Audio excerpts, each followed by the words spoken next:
Baik, jadi kita lanjutkan materi kita, software maintenance atau perawatan perangkat lunak.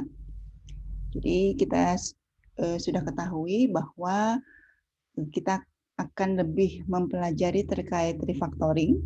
Jadi di maintenance itu sebetulnya banyak sekali yang bisa dilakukan, tetapi kita akan fokus kepada yang disebut dengan refactoring, di mana refactoring ini kita lakukan dalam rangka untuk memerangi code smell, ya. Jadi sudah kita sepakati bersama bahwa refactoring ini pada prinsipnya membuat mengimprove kode tanpa membuat functionality baru, ya. Jadi ini mentransformasi mesh code into clean code dan simple design. Jadi pada prinsipnya dirty code kita lakukan refactoring proses, diharapkan akan muncul kode-kode yang sudah clean. Maka di sini kita harus mengetahui seperti apakah kode yang dirty tadi dan seperti apakah sebetulnya kode yang clean, ya. Jadi memang dirty code ini sebetulnya penyebab-penyebabnya sudah barangkali kita sudah sadari bersama, ya. Bukan berarti programmernya tidak kompeten atau apapun, tetapi kadang-kala memang adanya keterbatasan waktu, biaya, requirement, dan lain sebagainya mengakibatkan programmer menjadi tergesa-gesa dan menghasilkan kode-kode yang dirty. Nah, kode dirty ini kita menyebutnya smell, ya, code smell. Nah, sebetulnya untuk clean code sendiri, ini adalah kode yang menerapkan berbagai prinsip dan konsep. Kalau memang menggunakan object oriented, maka object oriented principle diterapkan dengan sepenuhnya. Nah, itu akan membuat kode kita akan menjadi clean. Memang sudah kita pelajari, sudah kita ketahui, misalnya seperti konvensi-konvensi, kemudian arsitektur MVC, dan lain sebagainya, tetapi pada prakteknya, karena kode ini, ya, kita berbicara tentang aplikasi yang sudah digunakan, sehingga memang sering sekali aplikasi itu berkembang, menjadi membesar, dan kadang-kadang pada proses pengembangannya itu menambah fitur dan lain sebagainya, itu menyebabkan kode kita menjadi dirty gitu, ya. Memang sih awalnya sudah rapi barangkali, ya, pada saat development rapi, tapi pada saat pengembangan, saat maintenance, ya, nambah fitur, korektif ataupun perfektif ataupun apapun, ternyata menyebabkan kodenya menjadi acak-acakan, ya, acak adut gitu, ya, itu dirty sebetulnya. Apalagi kalau dari awal development-nya itu tidak menerapkan konsep dan prinsip sebuah kode yang baik. Itu kode yang baik kita sih sudah tahu, ya, harusnya berbasis kelas gitu, ya. Kemudian kalau kita menerapkan MVC, kita sudah tahu controller itu menghubungkan UI dengan entity, dan kita sudah tahu entity itu tugas-tugas dia mengakses ke data gitu, ya. Sebetulnya prinsip-prinsip itu membuat kode kita bisa menjadi lebih clean. Nah, jadi ya code smell itu bukan sesuatu yang apa ya, disaster gitu, ya, atau tidak kompeten atau apa, enggak, ini common banget. Jadi kalau kita sebagai programmer terus melihat kode-kode program kita, oh kok smell, ya, itu sebetulnya bukan berarti kita tidak kompeten, tetapi memang seiring dengan growth-nya si sistem, ya, aplikasi, yang menyebabkan mau tidak mau smell ini tidak bisa dihindari. Nah, ini kita harus samakan juga persepsi, ya, bukan berarti kita mengcoding yang smell itu berarti kita tidak baik, nggak begitu juga, ya. Memang harus diatasi. Maka lahirlah refactoring ini. Nah, apalagi kalau kita berbicara mengenai maintenance untuk software orang lain gitu, ya, software yang sudah dikembangkan tim yang lain bukan oleh kita. Nah, itu luar biasa. Maka kita harus kalau mau langsung ditambal di situ, ya, menambahkan fitur di situ sesuai modification request, ya, silahkan gitu, ya. Tetapi kalau kodenya kita lihat dan kita punya pengetahuan yang cukup tentang bahwa kode ini smell, ya harusnya di-clean-kan dulu. Karena kalau enggak, ya apa enaknya menambah sesuatu di tempat yang dirty gitu, ya, jorok gitu, ya. Kalau saya sih nggak mau gitu, ya, pasti saya bersih-bersih dulu. Kalau saya disuruh meninggali rumah dan mengembangkan rumah, ya saya make sure gitu, ya, rumah ini memang nyaman untuk saya, rapi dan bersih gitu, sesuai dengan standar gitu. Nah, jadi Ya ini seperti saya bilang tadi ya, common ya, nggak usah khawatir kalau kita kok kode saya ternyata masuknya smell ya. Ya begitulah karena kita memang ya banyak hal yang membuat ya technical debt tadi ya, hutang-hutang pada saat development menjadi tanggungan kita gitu ya, tanggungan kita di kemudian hari. Utamanya sih budget terbatas dan waktu terbatas serta requirement yang berubah-ubah tidak jelas ya, dan kita ya itu sebetulnya karena keterburu-buruan. Memang idealnya semua mengikuti tahapan, mengikuti model proses, tetapi kalau di lapangan, kalau sudah di lapangan itu banyak hal yang missing. Dan bukan berarti kita menjadi tidak bertanggung jawab gitu ya, bukan berarti kita bukan developer yang baik, bukan programmer yang kompeten, tetapi ya kita tahu ini ada smell dan harus kita selesaikan. Memang ya tidak, kalau saya diskusi dengan teman-teman yang pengembang juga gitu ya, mengerjakan berbagai software untuk berbagai instansi karena diminta cepat, ya pasti dia bilang ya fungsionalitasnya jalan dulu lah. Pokoknya fungsionalitas jalan, terlihat oleh user merasa nyaman, ya udah gitu ya.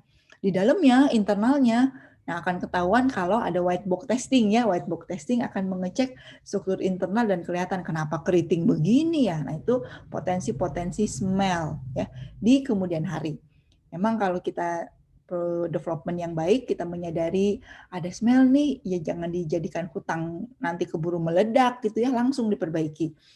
Cuman pada kenyataannya belum sempat memperbaiki, sudah ada lagi permintaan menambahkan fitur, permintaan bikin aplikasi lagi dan lain sebagainya, permintaan mengembangkan sistem yang lain dan lain sebagainya ya. Dan kita ketahui bersama kan di zaman 4.0 dan segalanya ini ya, orang informatika ini pasti diburu-buru gitu, sangat membutuhkan. Nah, dan kita juga harus berbicara bahwa ada jargon everybody can code gitu ya. Jadi orang berbondong-bondong belajar coding ya belum tentu mereka menerapkan konsep dan prinsip yang sudah kita pelajari di kuliah rekayasa perangkat lunak misalnya ya, atau sistem informasi atau analisis desain. Nah, itu yang menyebabkan kita semua ketempuhan ya. Nah, makanya kita belajar dari awal lagi, kenapa sih kode itu bisa smell, terus harus diapakan ya. Karena ini PR kita semua ya, tanggung jawab kalau kita nanti punya anak buah, ya harus memastikan kode-kode mereka tidak smell. Jadi kita tahu juga ya, smell itu macam-macam. Saking banyaknya, saya juga barangkali memberi wawasan saja, untuk selanjutnya silakan dieksplor atau dijadikan kajian tugas akhir juga boleh ya, jadikan KP dengan adik-adik kelas juga nggak apa-apa gitu, atau dijadikan apapun lah, karena banyak sebetulnya. Saya sendiri sedang belum selesai ya, belum certified gitu ya untuk code smell ini karena saking banyaknya ini masih berlangsung ya, tapi buat saya ini sangat berguna dan sangat penting untuk kehidupan developer di masa mendatang ya. Jadi kita bertanggung jawab lah, karena semua orang merasa bisa menjadi developer. Nah, jadi Blotters sudah kita tahu ya, ini sih kodenya membesar ya, karena memang permintaan modification request-nya terus-menerus menumpuk dan akhirnya menjadi tidak disadari sudah tumbuh berkembang menjadi raksasa ya, program-program kita tidak terkontrol, tidak terkendalikan lagi. Kalau pengembangan yang terkontrol, maka sebetulnya kode-kode program itu tercatat versioning-nya. Ini nambah apa, kemudian ada use case yang ditambahkan di mana dan seterusnya. Terdokumentasi dengan rapi. Sehingga kalau ada persoalan ya, itu tinggal melihat ke versi sebelumnya dan melihat ke dokumen. Ya, tetapi dokumen juga kan satu effort tersendiri, itu sepertiga dari effort development menurut saya, dokumen itu bahkan lebih ya, bisa sampai 40 sampai 50. Jadi development itu kadang dokumentasinya ya tidak lengkap, diakibatkan bukan dia tidak kompeten, bukan tidak tahu, penting gitu, tapi keterbatasan budget dan waktu ya, diburu-burunya itu yang sekarang. Kalau permintaan development tuh luar biasa ya, cepat sekali dan banyak gitu, sehingga kita ya tuh tergesa-gesa dan fokusnya ke coding saja ya, coding, tiba-tiba membesar terus bingung harus diapakan nih. Nah, jadi kita sudah tahu juga ya yang selain blotters, yang penerapan konsep-konsep OO yang tidak maksimal itu juga code smell loh gitu ya. Makanya kita harus tahu dulu OO-nya kayak apa sih sebetulnya? Ya silakan aja dibaca-baca terkait inheritance, relasi antar objek, kemudian ada interface ya, kelas abstrak dan lain sebagainya. Itu sebetulnya dasar-dasar dari object oriented ya. Jadi silakan dilihat lagi sudah menerapkan prinsip atau belum. Misal ya, kamu malas pakai inheritance, padahal sebetulnya kelas-kelas ini udah common ya, udah banyak dan kita tinggal inherit dari kelas tertentu. Tapi males gitu atau nggak ngerti atau nggak mau pusing, bikin lagi. Nah itu sebetulnya sudah potensi code smell. Sebetulnya ya, jadi saya selalu menyampaikan pakai tuh inheritance karena itu luar biasa ya. Kalau saya lihat framework web itu kalau saya gunakan ya web framework pasti dia inherit semua controller yang saya create itu pasti inherit dari kelas controllernya dia gitu ya. Jadi memang kita tinggal using. Nah ini contohnya ya. Tapi kalau kita from scratch membuat dari awal ya mungkin tidak serapi kalau menggunakan framework.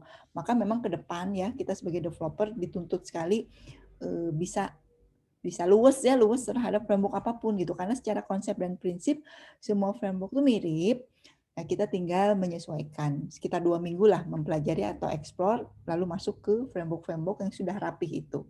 Menghindari code smell potensi khususnya yang OO abuser ini. Preventer sudah tahu juga ya, jadi kalau ini preventer masih diingat ya, jadi satu perubahan di tempat menyebabkan yang lain harus ikut berubah. Itu code smell ya. Kalau kamu merasa codingannya seperti itu berarti masih ada code smell. Dispensable ini useless tapi masih muncul di kode program kita. Ya, ini juga penting loh diperhatikan. Nanti ada beberapa hal terkait dispensable ini. Merasa nggak apa-apa sih, tapi udah itu kayak numpuk sampah ya, baju udah nggak dipakai kok masih di lemari gitu. Ngapain baju nggak dipakai, kasihin lah. Kenapa sih kita numpuk-numpuk? Nah itulah dispensable ya. Jadi kita terbiasa menyimpan kehadirannya tidak diharapkan, tetapi yang nggak guna gitu ya, ada nggak guna, tapi nggak ada juga nggak apa-apa sebenarnya, cuman kita males untuk membuang-buangnya karena kita harus seleksi kan, mana yang masih dipakai, mana yang enggak. Itu nyeleksi kode juga capek gitu, sehingga akhirnya dicuekin. Sama lah seperti saya, baju di lemari saya cuekin, karena kalau saya harus seleksi, saya harus keluarin semua kan, menseleksi mana yang sebetulnya dispensable, nggak saya pakai lagi. Ngapain saya simpen di lemari? Mendingan dikasihin ke orang yang memerlukan. Nah ini ya, dispensable tuh smell yang menurut saya menarik sekali karena ya nggak guna tapi masih di-keep gitu ya. Kita meng-keep sesuatu yang tidak berguna. Nah, couplers tahu juga ya, jadi kalau kita terlalu satu kelas itu terlalu erat dengan kelas lainnya, parameternya tuh isinya parameter di sebuah metodenya tuh ke kelas lain semua. Itu berarti tightly coupling ya. Jadi benar-benar kalau kelas ini nggak ada, wah errornya luar biasa gitu ya. Atau satu kelas kita ubah gitu ya, atau kita lupa kita ganti namanya, wah errornya nanti di mana-mana. Itu tightly coupling ya. Couplingnya terlalu erat itu juga menyebabkan potensi code smell. Ya, jadi itu ya. Nah, kita lihat dulu blotters ya, yang paling mudah terlihat. Sudah kita ketahui semua, blotters itu ada 5 macam ya. Kita lihat dulu satu-satu ya. Jadi yang long method, large class, primitive obsession, long parameter list, data clump. Jadi gambarannya seperti ini ya. Kenapa disebut blotters? Karena kodenya membesar ya, seperti raksasa ngeblot gitu ya. Jadi tidak berdaya, tidak bisa diapa-apakan. Kalau long method sudah tahu ya, terlalu banyak baris. Coba dicek lagi sekarang anak-anak kode-kodenya masing-masing, apakah ada yang long. Kemudian reasonnya apa? Reasonnya tadi kita terus ngoding gitu ya, terus gitu karena ya itulah, itu sih budaya ya kalau kita programmer yang clean, yang rapi, hidup kita clean, rapi, begitu mengcoding kita biasanya buang yang udah nggak perlu kan, replace atau tadi versioning ya, kita terapkan versi. Tapi karena keterburu-buruan atau ekosistem tidak mendukung, tim leader tidak menyuruh. Nah, kalau kalian nanti jadi tim leader, maka atau yang punya anak buah programmer gitu ya, programmernya dari SMK, dari D3, maka pastikan saat development itu environment-nya support ya, bahwa siapin untuk git-nya, siapin untuk versioning-nya, siapin untuk pendokumenan. Jadi programmer itu akan terpantau, terkontrol rapi. Jangan sampai dia dicuekin, dibiarkan. Terus kita begitu mengecek, loh kok smell gitu ya, ini kodenya kayak begini, spaghetti di mana-mana gitu. Nah, apalagi kalau kita lanjut, aplikasinya udah jalan, apalagi jalan, fitur ada permintaan fitur nambah terus. Nah, itu akan menyebabkan bloater terus-menerus ya, menggendut tanpa memperhatikan sudah menjadi long metode-metodenya. Caranya mudah, dipotong saja ya. Namanya sih di extract method ya. Jadi move saja potongan programnya ke metode yang lain. Yang seperti dicontohkan di sini ya. Jadi ceritanya ini kodenya panjang ceritanya ya. Untuk print owing ini ada metode print banner dan ada kode panjang sekali. Nah, kita bisa rapihkan ya. Sesederhana itu ternyata ya mengcleankan sebuah kode itu, tapi kan males ya kalau kita tidak tahu bahwa ini penting gitu. Jadi kita rapihkan buat satu kode program dan di metode utama, satu metode, dan di print owing ini sebagai metode yang utama cukup dengan memanggil para fungsional. Nah, fungsionalnya ini jangan lupa parameternya diperhatikan. Karena untuk memprint kita butuh sebuah parameter. Nah, kode yang seperti ini kita harus samakan persepsi. Bu, apa sih bedanya? Nggak ada bedanya. Secara fungsionalitasnya sama. Tetapi secara readability ya, kemudahan untuk di-read, yang sebelah kanan ini lebih readability. Kalau dosen saya waktu ngajarin pemrograman ya, saya punya dosen di kampus itu dosen klasik banget, legend ya, selalu bilang kalau bikin kode program itu seperti membuat puisi katanya ya, bisa dibaca dan rasanya indah gitu ya. Kadang-kadang kita mah mikir, aduh kode program yang indah kayak apa gitu ya. Tapi kalau kita punya persepsi yang sama, kode program tuh ya enak dibaca gitu, ngerti gitu. Apalagi kalau kita belajarnya bareng-bareng ya, dari satu institusi yang sama, diajarinnya sama, kita bisa tahu ini kode program yang clean, mana yang enggak. Bukan soal selera, tapi memang soal sebuah standar. Nah, yang kanan, kalau kita banyak metode-metode yang merapihkan ya, detil-detil yang sebetulnya kayak pernik-pernik gitu ya, kan nggak sebanding dengan print banner gitu. Print banner ini pasti di dalamnya juga ada perintah untuk ngeprint. Kenapa yang ini ngeprintnya di sini gitu ya? Programmernya males atau nggak sempet ngeprintnya di situ. Padahal nggak seimbang dengan print banner. Nah, ini contoh. Semudah itu, sesederhana itu, tapi yang harus kita samakan adalah persepsi bahwa yang kanan itu lebih clean dibandingkan yang kiri. Itu ya. Itu dulu. Kalau mau komplain boleh, Bu nggak setuju boleh, karena sekarang memang programming itu free form banget ya, banyak banget aliran-aliran gitu ya yang kemerdekaan bercoding gitu ya. Jadi wah, tanpa parameter lah, tanpa variabel lah, pokoknya acak-adut. Ya nggak apa-apa sih. Saya nggak bisa apa-apa ya, meskipun deep inside gitu. Terus buat apa orang-orang ini kan yang menyusun refactoring ini udah tahu duluan dibandingin kita, dibandingin para newbie ya, orang-orang yang baru datang, sok-sokan mereka mengklaim bisa ngoding, orang yang kursus 6 bulan merasa bisa ngoding, orang yang belajar di akademia gitu ya, lulus kuliah, kursus lagi 3 bulan, terus mengklaim bisa ngoding, kursus lagi 6 bulan, dapat sertifikat, mengklaim bisa ngoding. Ya mereka praktisi, praktikal, nggak ada konsep. Sementara kita belajar konsep, dan orang yang berbicara tentang refactoring, Martin Fowler ya, itu dari best practice teorinya, dari pengalaman-pengalaman semua pihak. Nah, jadi mau percaya mana gitu ya? Kalian mau jadi aliran freeform ya, bebas gitu ya, kemerdekaan bercoding, semua orang bisa ngoding, silahkan. Tapi kita orang akademisi tahu bahwa ada konsep dan prinsip dulu loh sebelum praktikal ngoding. Ngoding mah anak SMK juga bisa, anak SD juga bisa. Kita mah harus memahami prinsip-prinsip. Nah, ini yang mau saya samakan persepsi dengan kalian ya. Ada beberapa teknik lain, ini Mbak Kman sudah dijelaskan juga ya sebetulnya ya. Jadi kalau ketika memotong ya kan sebetulnya extract method itu potong aja metodenya, pindahin gitu ya. Ekstrak gitu nih, ambil sarinya dan pindahkan kode-kodenya. Tetapi kita akan berhadapan dengan persoalan parameter ya, di mana untuk ngeprint ini kita perlu parameter dan salah satu parameternya itu harus dikirim, dipasing parameter dari metode yang lain. Nah, ini maka kita akan berhadapan dengan reduce local variable and parameter ya. Jadi resepi nomor 2 atau obat untuk smell long method ini kita perhatikan terkait dengan reduce local variable and parameter before extracting a method. Jadi sebelum kita benar-benar memotong, lihat dulu. If local variable and parameter interfere with extracting a method, nah ya jadi kita lihat, waduh ini metodenya ternyata ya harus interview itu jadi dipakai barengan gitu ya, nggak bisa cuma dikirim. Kalau yang contoh sebelumnya dia dikirim, diselesaikan lalu dikirim gitu ya. Tapi kalau kan belum tentu. Ternyata dia harus interfere. Jadi perubahan di satu metode itu sebetulnya harusnya di metode lain juga ada perubahan ya. Ini maka gunakan replace them with query atau introduce parameter object or preserve whole object.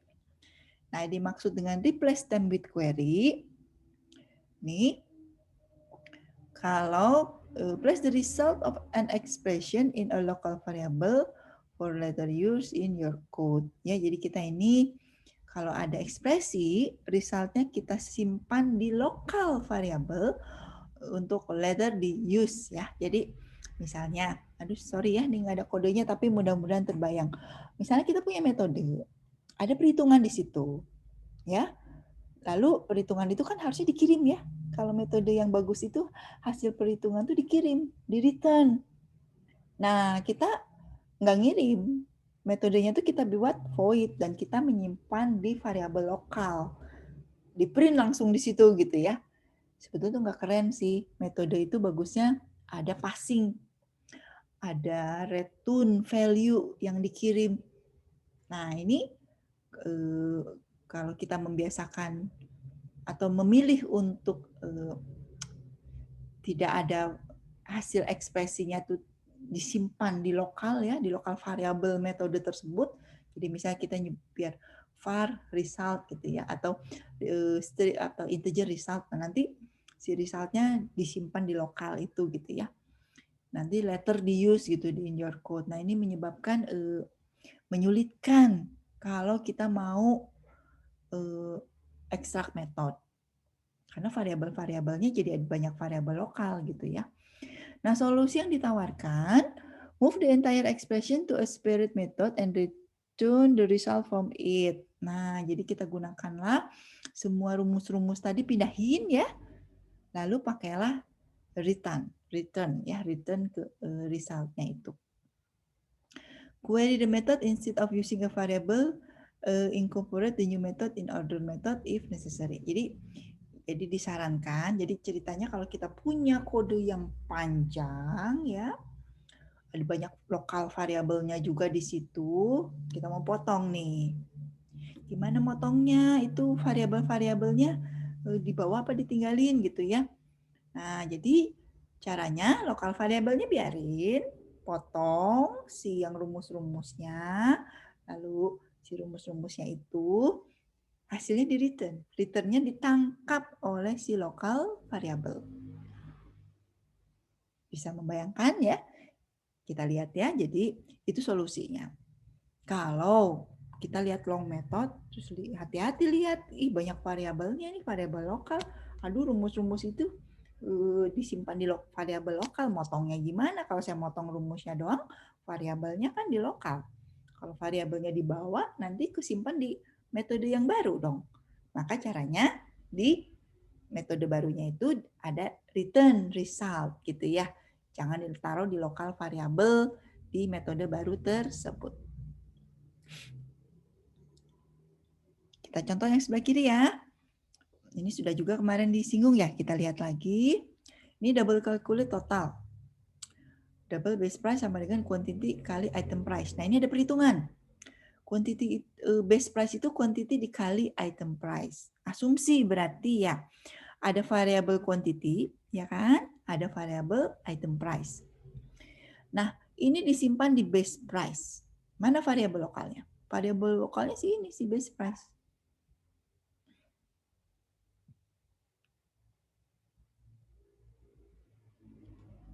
Nih. Ini variabel lokal. Kenapa variabel lokal?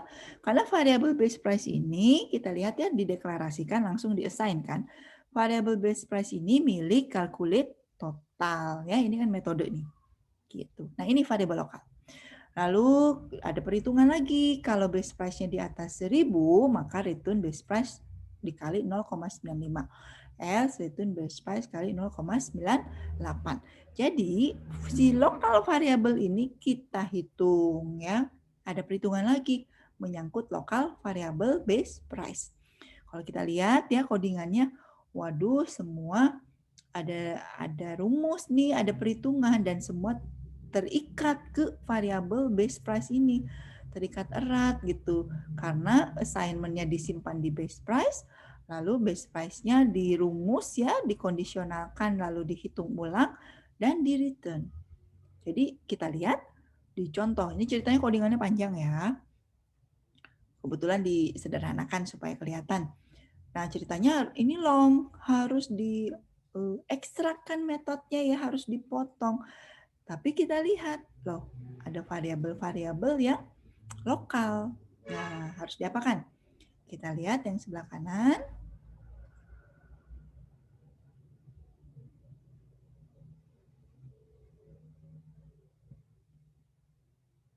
Sebelah kanan ini kita lihat ya, base price-nya kita jadikan metode ya.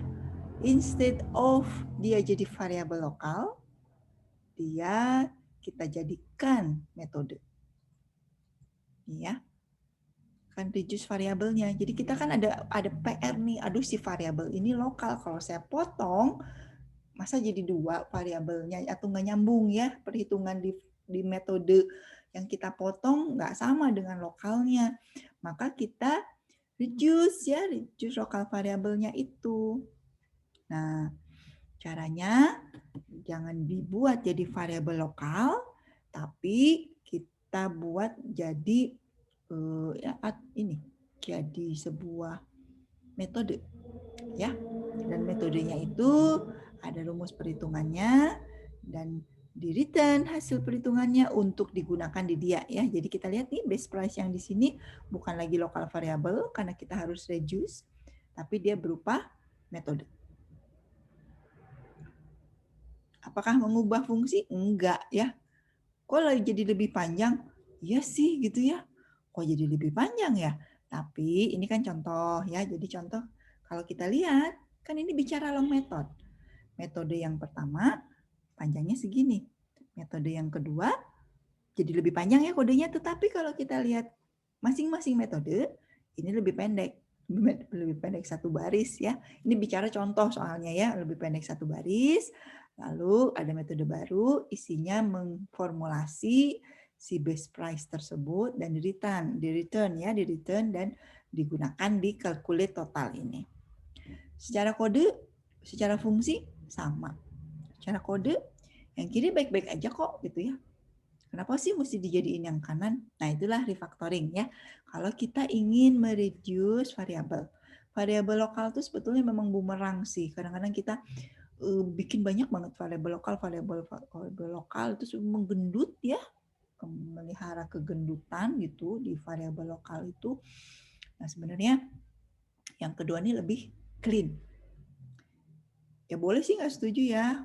Aduh Bu, kan nggak ada bedanya. Iya kalau yang saya belajar refactoring juga ada perasaan apa ya. Jang naon sih gitu ya, ngapain kikiran gitu, tapi ini clean gitu ya, dan ini kode clean ini bukan kata saya, bukan kata kita, tapi memang sesuai dengan kaidah-kaidah bahwa memang nulis program tuh jangan panjang-panjang metode-metode, jadi nanti dipanggil-panggil metodenya itu indah ya kalau kata dosen saya ya, jadi dikit-dikit dibikinnya jadi metode, nanti dipanggil, jangan ditumpuk panjang. waktu kita pertama kali belajar coding, kan kita memang belum object oriented, semua ditumpuk di main ya, di public static void main. Saya ingat banget ya, anak-anak pertama kali belajar coding itu supaya dimainkan. Nah, lama-lama belajar kelas kan, jangan di main itu cuma tes doang, dia manggil kelas, manggil metode-metode di kelas tersebut. Itu udah rapih banget.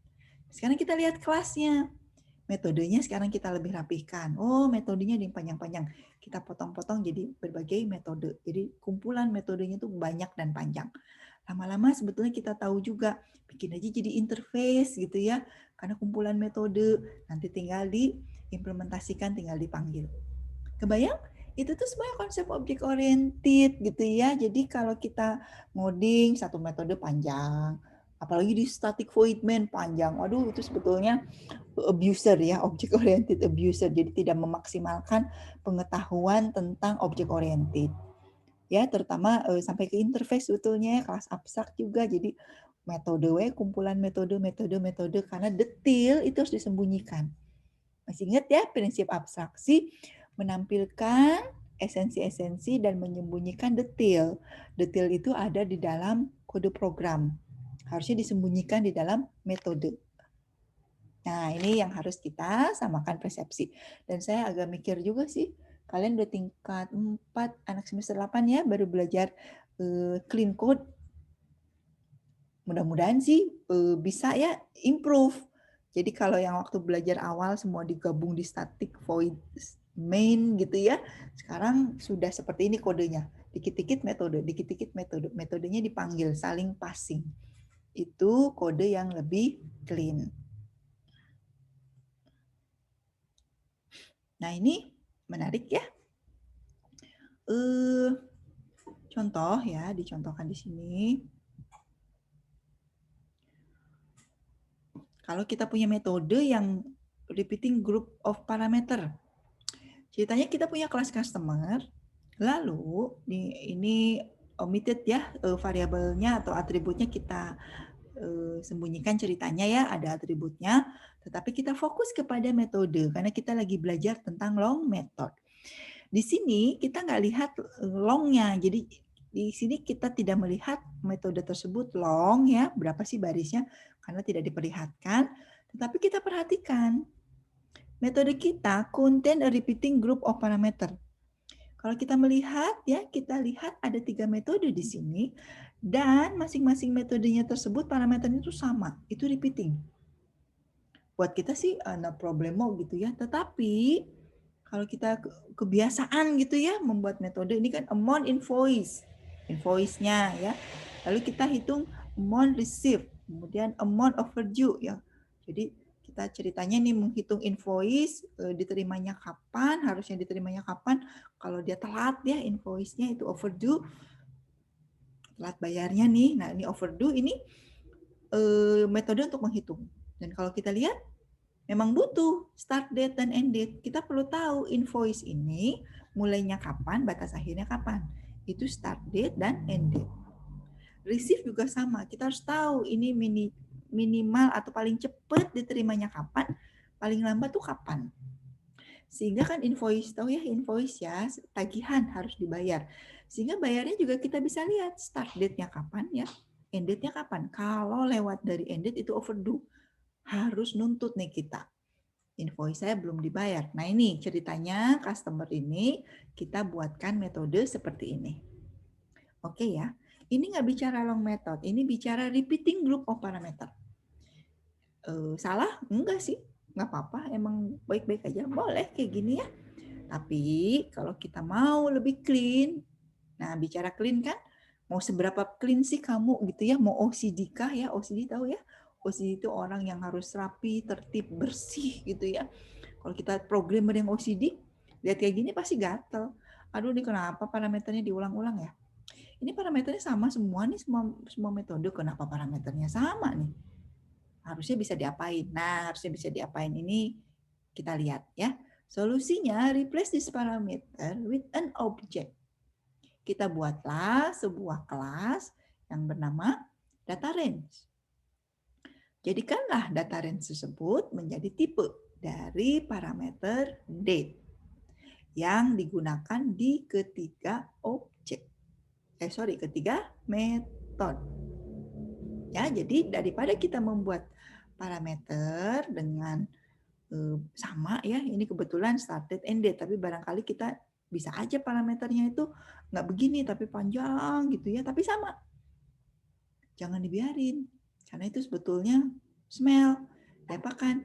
Dibuat dong parameternya itu menjadi objek ya. Jadi kita mereplace parameter yang panjang dan repeating terutama ya menjadi objek. Nah ini juga repeat Bu, iya repeat, tapi kan pendek kelasnya. Kalau kita cuma 2 ya, kita bisa punya 5 parameter, itu cocok banget kalau kita solusikan agar supaya parameternya itu berupa kelas. Yang kanan lebih clean daripada yang kiri. Itu kata Pak Martin Fowler ya, jadi kata para penggagas refactoring. Makanya refactoring ini ya ragu-ragu juga saya untuk memperkenalnya karena harusnya dari awal gitu ya, dari awal menceritakan, tapi waktu kuliah kita nggak ada penjelasannya kenapa ya kodenya harusnya kayak gini. Kan kita juga belajar ya bahwa di objek oriented di KPLBO di kuliah konstruksi pemrograman berorientasi objek bahwa kita nih mengintroduksi bahwa sebuah tipe bisa kelas lain, parameter juga bisa kelas lain. Bisa loh. Nah, itu sebetulnya agar supaya kita terhindar dari passing parameter atau membuat tipe variabel ya banyak gitu. Ya udah kita buat aja menjadi kelas. Contoh ya paling sering alamat tuh. Alamat itu kan sebenarnya harusnya variabelnya ada nama jalannya, ada nomornya, ada RT, ada RW, ada kecamatan, ada kelurahan, ada provinsi, ada kota, ada kode pos, negara. Banyak itu variabelnya. Kalau kita punya kelas customer lalu ada alamat, alamat itu harus lengkap. Masa satu string, saya lihat ya orang kebanyakan string aja gitu ya panjang, jadi alamatnya panjang disimpan dalam satu string. Itu jelek banget, jelek banget. Harusnya kita buat masing-masing metode kan, masing-masing metodenya. Tapi itu juga jelek, harusnya kita buat menjadi kelas. Harusnya seperti itu. Jadi pemanfaatan kelas untuk parameter juga untuk atribut itu sudah kita ketahui itu lebih baik dibandingkan kita mengumpulkan banyak atribut dengan berbagai tipe. Harusnya kita kelompokkan menjadi satu kelas ya, satu kelas tersendiri yang bisa digunakan berulang-ulang. Nah ini ya, jadi kalau kita melihat ada pengulangan parameter, kita bisa replace menjadi objek ya. Nah ini juga kalau kita melihat you get several value from an object and then pass them as parameter to a method. Contohnya begini. Kita ya kalau lihat kodenya seperti ini artinya apa? Ini ada objek yang bernama daystem range. Kemudian get low ya. Jadi kita ingin mengetahui temperatur hari ini ya. Low-nya berapa? Disimpan di variabel low. Lalu kita lihat get height. Ini kita melihat ada objek yang bernama daystem range ya. Lalu kita ambil get height-nya disimpan di variabel height. Lalu kita melihat ya, kita membuat sebuah variabel yang bernama within plan bertipe boolean. Di sini within plan ini mengecek plan kita seperti apa dan mengeceknya di metode yang bernama within range ya, low height. Jadi ingin tahu low-nya berapa, height-nya berapa. Nah, jadi ceritanya kalau di potongan kode program ini kita ingin melakukan perencanaan tetapi ingin melihat dulu temperatur low-nya berapa, height-nya berapa gitu ya. Paling low berapa, paling height berapa, dan baru kita melakukan plan. Kode programnya mana ya nggak kelihatan ya. Ini untuk memperjelas aja atau memfokuskan kepada tentang preserve whole object. Jadi di get low ini sebuah metode untuk mengambil low dari temperatur, get height ini untuk metode yang mengget height dari temperatur, dan Within range ini ada sebuah metode yang entah apapun ya formulasinya untuk menetapkan low height-nya ini dan meretun sebuah keputusan dengan boolean. Ya, misalnya kita ingin camping gitu ya. Kalau camping kan kita harus ngecek temperaturnya gimana hari ini. Atau camping besok gitu ya, kita harus ngecek low-nya berapa, height-nya berapa. Kira-kira kalau terlalu jomplang gitu ya, antara low sama high-nya berarti kalau malam dingin banget, kalau siang panas banget. Janganlah kalau selisih temperaturnya di atas berapa ya? Misalnya pagi sampai 16 derajat, siangnya sampai 32 tuh, sampai 2 kalinya gitu ya. 2 kalinya temperatur terdingin sama temperatur tertinggi, ya udah itu berarti kita return false gitu ya. Jadi kalau high 2 kali low, ya udah kita false. Nah, atau within plan ini mengambil formulasi-formulasi lainnya ya yang memang di sini disembunyikan ya, omitted kode programnya. Nah, yang harus kita perhatikan bahwa pertama, kita capek-capek ya mengambil get low disimpan di variabel low, mengambil get height disimpan di variabel height.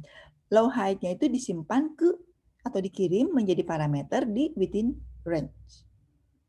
Nah, ini teh apa ya? Nggak apa-apa ya. Ini program bagus ya, seperti ini, bagus. Tapi kita lihat yang sebelah kanan ya. Instead, try passing the whole object. Daripada kita bikin variabel lokal lagi ya, disimpan di low, disimpan di height, lalu dikirim lagi. Ya sudah, langsung within plan, within range, langsung datetime range. Jadi kita passingkan seluruh whole object agar supaya nanti di within range inilah baru kita ambil low height-nya ya, kita rumuskan langsung di situ. Get low, get height, sudah apakan lah di perhitungannya. Kebayang nggak? Kenapa yang kanan lebih clean? Yang kanan tentu saja lebih clean karena kita terhindar dari variabel lokal low dan high. Jadi variabel-variabel lokal itu ya, kalau bisa nggak ada tuh lebih baik nggak ada gitu ya, karena memang sebaiknya kalau sebuah metode itu kan dia memproses. Metode itu kan dapat input, harusnya dia ngapain? Lalu mengembalikan harusnya ya hasil prosesnya itu di return. Nah, jadi variabel lokal itu sebetulnya kalau nggak perlu ya nggak usah gitu ya. Langsung aja dari parameter kita olah, langsung atau di return-nya bahkan ya langsung dituliskan rumusnya, itu tuh lebih baik, lebih clean. Kalau waktu pertama belajar ya, saya juga kalau mengajarkan anak-anak supaya terkelihatan step by step-nya seperti ini. Simpan dulu di variabel low, ambil, simpan di variabel height gitu ya. Baru nanti dikirim ke metode. Ini step by step biar kelihatan. Nah, berikutnya saya akan kirim bukan low height tapi apa? Get low, get height gitu. Yang ini nih yang dikirim yang sebelah kanannya.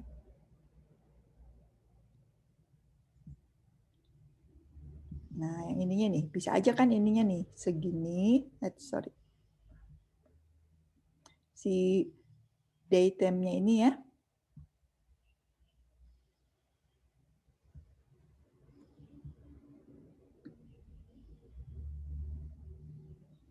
Nah, ini. Dan ini.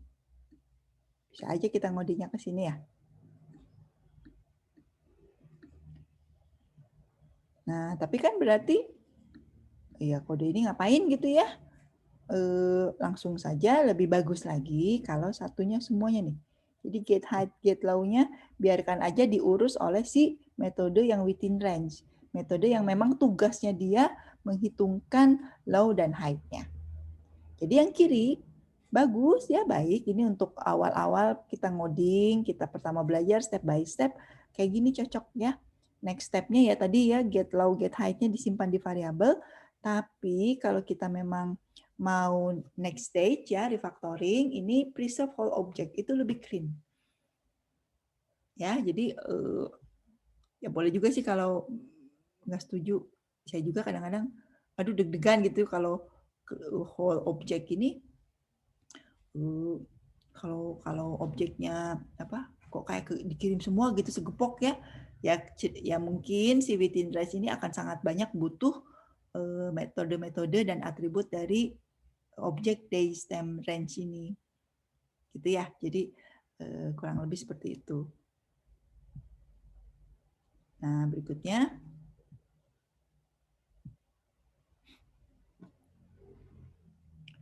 Resepi nomor 3 atau cara nomor 3 ya, untuk persoalan long method, kita bisa replace method with method object ya. Jadi kalau kita lihat ini sebetulnya kita sudah punya metode tapi long ya, ceritanya metode kita long. Kemudian kita sudah mencoba berbagai cara yang tadi kita lihat bahwa kalau paling enak tuh motong aja gitu ya. Kita ekstrak metodenya, bikin metode baru, potong aja kode programnya, pindahin. Tapi kita lihat, oh ada variabelnya nih, ada parameternya nih. Wah, gimana caranya? Maka tadi resepi yang tadi kan di-reduce variabelnya ya. Dijadikan kelas objek itu better. Itu juga menerapkan konsep OO-nya, masuk konsep OO-nya. Nah, tapi kalau di sini, if none of previous recipe help, try moving the entire method to a separate object via replace method with method object. Jadi kondisi ini kalau kita sudah lihat ya, kalau misalnya kita long method nih, tapi dipotong-potong baik-baik aja, jadi nggak ada variabel lokal, terus metodenya juga bisa kok dipotong, ya udah gitu ya.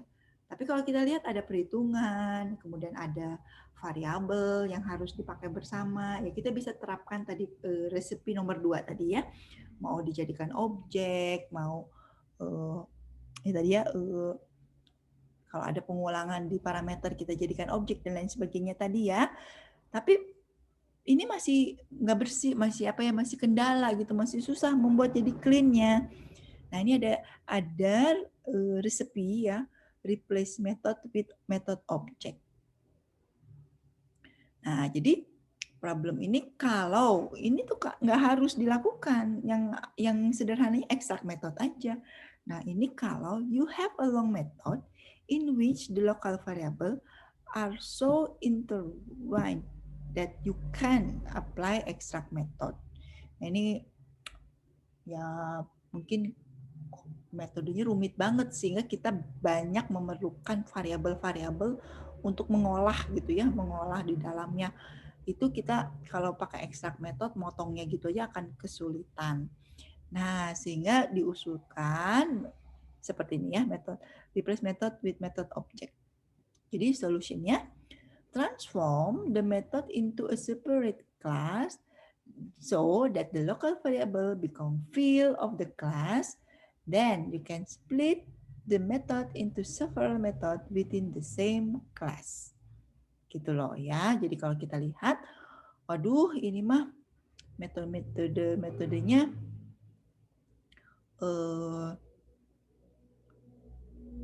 banyak pisan gitu ya. Dan panjang pisan dan variabelnya banyak pisan. Maka yang harus dilakukan adalah membuat jadi separate class, si local variable yang banyak itu dijadikan field, sehingga metode-metode yang di dalam kelas tersebut bisa berbagi field. Nah, jadi kelihatan di sini bedanya ya. Ini sih tidak hanya dipotong, tapi dibuat jadi kelas tersendiri. Ini kodenya. Kita punya class order, ya. Di dalamnya ada metode public double price. Artinya apa?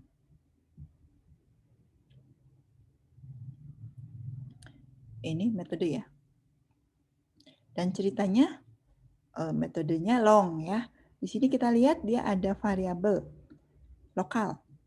Ini secondary base price juga variabel lokal.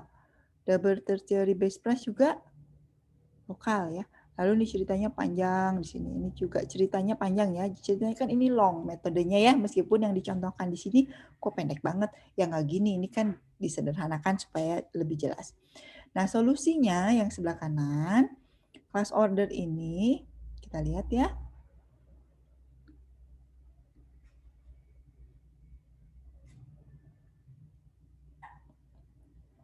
Kita lihat si double price. Ya. Ini sebuah metode yang kalau kita lihat dia menghitungkan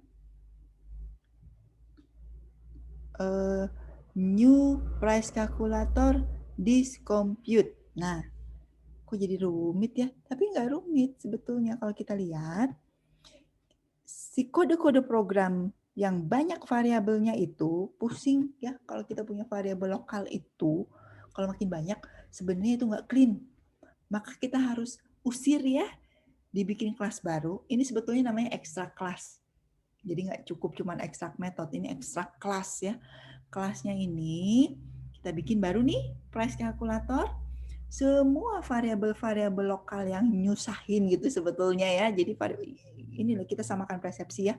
Banyak variabel lokal itu sebetulnya potensi merumitkan. Karena variabel itu kan nanti dipakai di baris 20, nanti dipakai lagi di baris 30, dipakai lagi di baris 100. Lompat-lompat itu nelusurinnya luar biasa ya. Kalau kalian biasa debugging, biasa bekerja dengan codingan, males loh punya variabel lokal itu.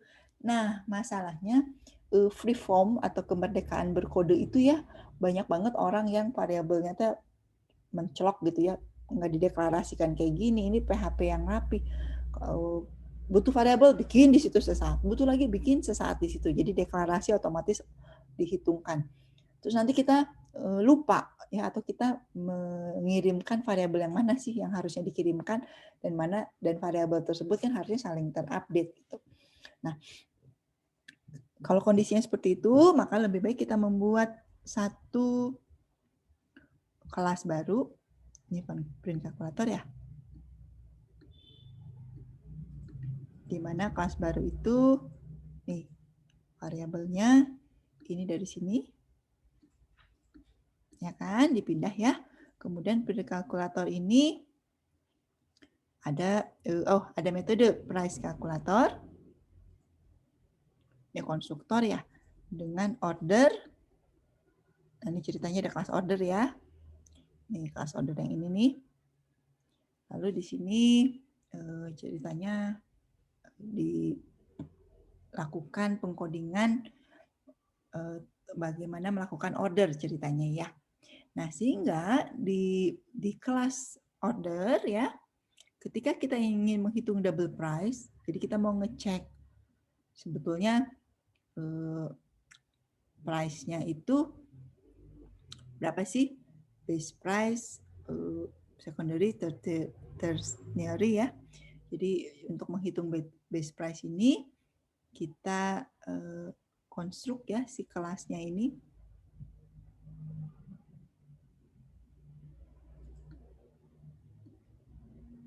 Dan kemudian kita lakukan itu.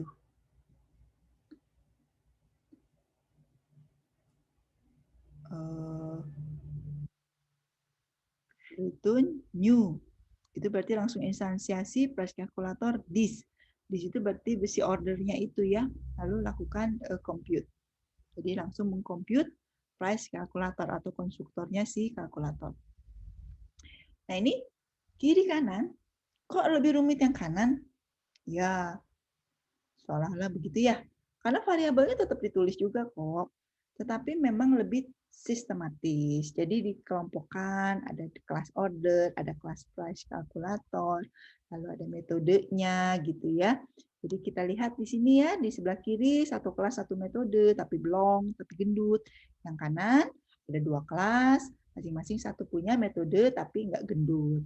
Jadi kalau lihat-lihat ini kodenya malah jadi tambah susah. Enggak, ini sebetulnya kodenya jadi modular, chunky kecil-kecil, potongan kecil-kecil. Jadi kalau mau ganti perhitungan price calculator ya, kalau mau mengganti perhitungan-perhitungannya karena ada misalnya kebijakan baru atau apapun lah, nah ini kita bisa ngitung fokus aja di kelas kalkulator, order tidak terganggu.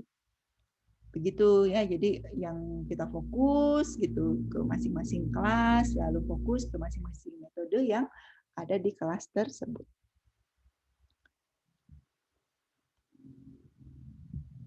Nah, jadi ini yang disebut dengan replace method with method object. Sampai sini mungkin ada pertanyaan? Merasa mengganjal nggak? Kalau saya sih enggak ya, karena saya kalau ngoding seneng metode tuh banyak pendek-pendek. Jadi satu metode itu satu tujuan loh ya. Jadi Ini metode buat apa, ini metode buat apa. Jadi kalau ada kebutuhan dua perhitungan, ya dua metode gitu ya, jangan dicampur aduk gitu. Nah ini intinya hanya seperti itu. Jadi long method ini problem dan kita buatlah menjadi metode itu pendek-pendek, kecil-kecil. Satu metode itu menyelesaikan satu hal. Jangan dicampur aduk.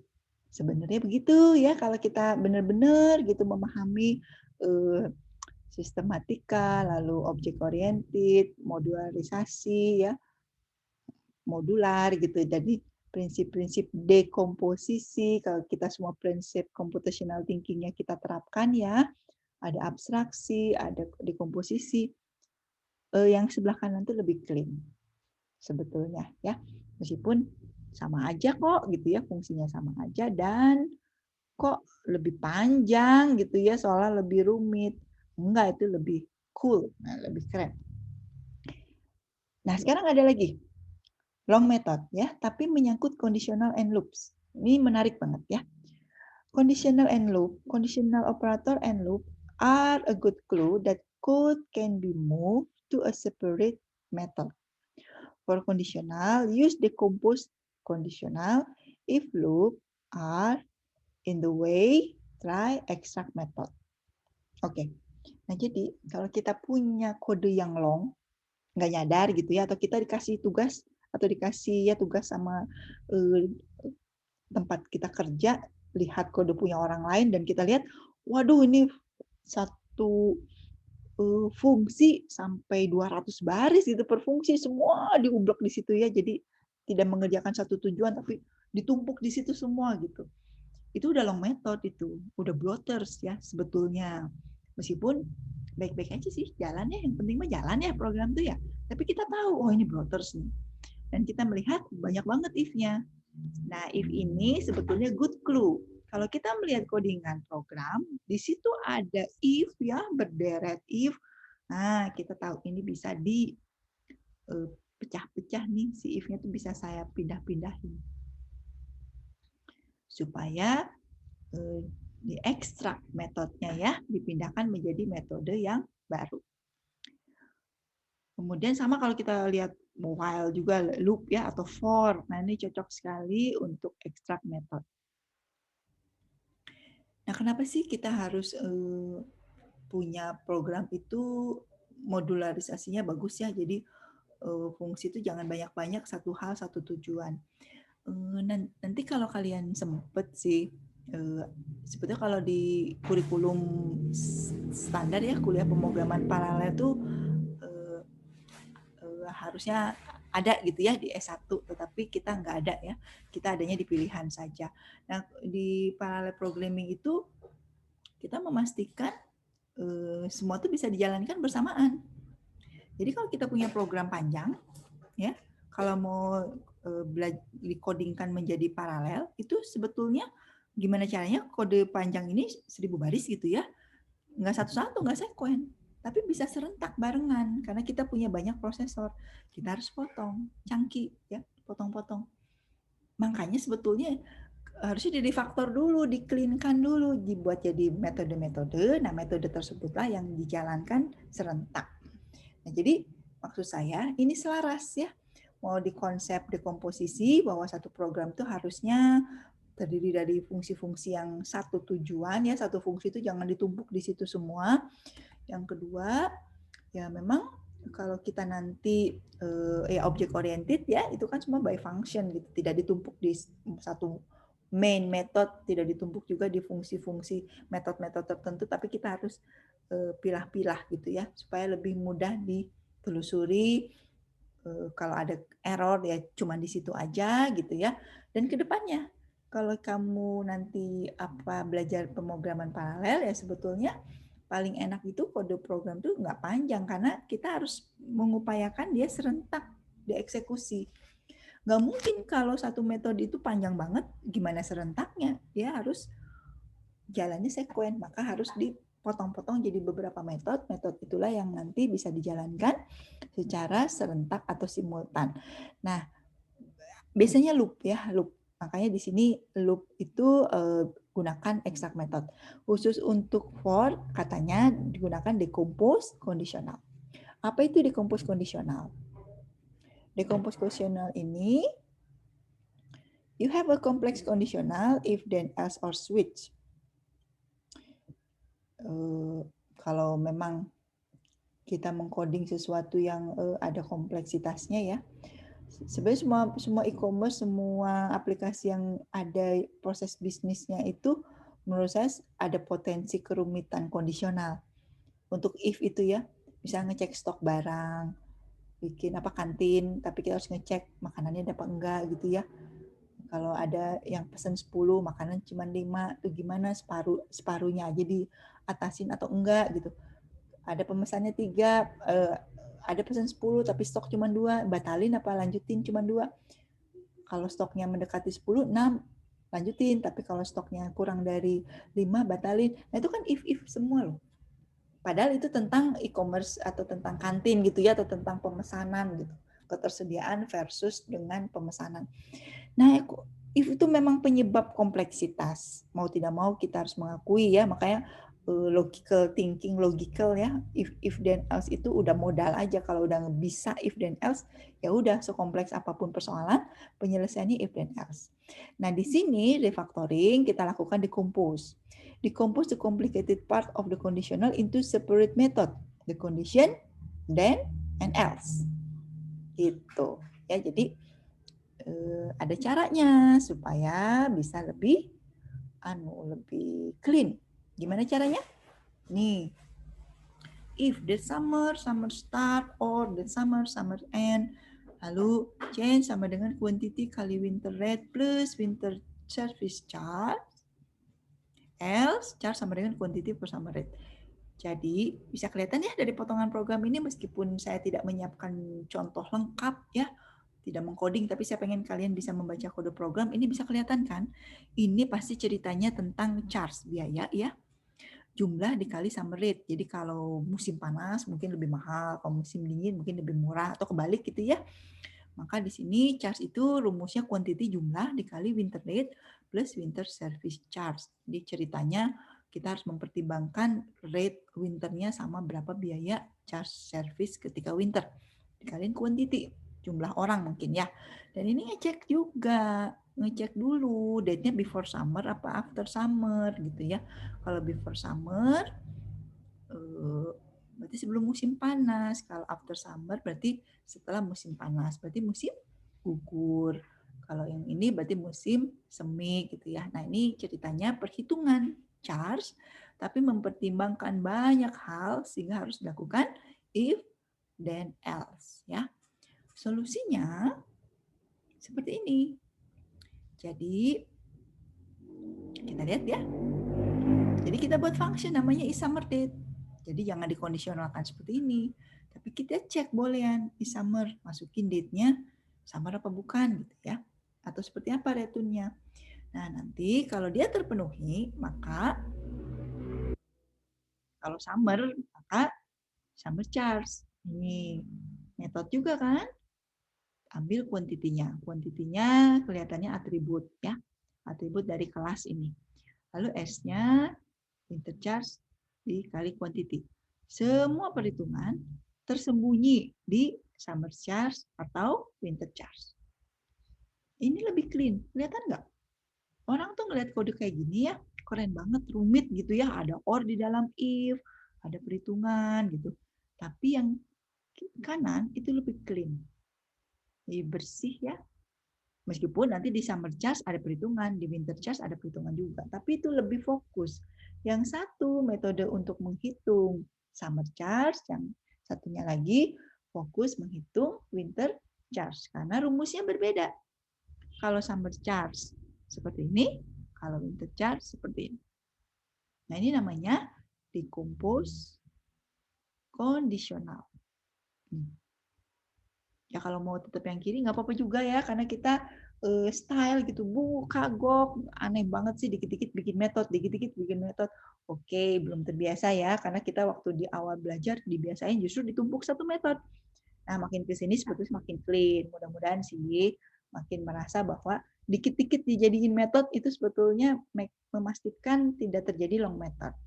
Memastikan kode kita clean, terhindar dari gendut ya, obes ya, boloters tersebut. Yang loop ya, loop juga sama. Ya, jadi you have a code fragment that can be grouped together. Void print property. Nah, ini ceritanya metode bernama print property. Lalu di sini parameternya list user ya. Lalu ada for. Di sini ngeloop sebanyak size dari user tersebut. Lalu di result ya. Disimpan di result, lalu di print. Resultnya seperti ini. Nah, yang kanan lebih clean. Ketika print properties itu seperti ini. Bisa lihat nggak perbandingannya dengan yang kanan? Yang kanan ini for user di dalam list user system out print line get property user. Ya get property-nya aja gitu ya. Di get property ini kita lakukan get name dan get age. Kalau saya suka nyuruh pakai display ya, display gitu. Untuk mengeluarkan semua atribut tuh pakai display, jangan satu-satu yang di sebelah kiri atau tuh string. Ya atau apapun lah ya, kalian sudah pernah pakai juga kan? Itu sebetulnya tuh sudah clean code, udah tahu tuh itu clean. Kalau yang kiri itu ya manual ya. Ini waktu awal-awal belajar tuh gini dulu supaya kelihatan. Oh, ngerti step by step gitu ya. Bukan berarti salah loh. Namanya juga bertahap kan. Saya nggak mungkin ngajarin langsung yang kanan karena pasti mumet gitu. Yang kiri dulu. Nah, kita sekarang belajar refactor, perbaiki kode adik-adik kita nih. Yang kanan itu yang lebih clean. Nah, ini tentang refactoring khusus long method yang terkait dengan loop. Nah, saya kira sampai sini dulu.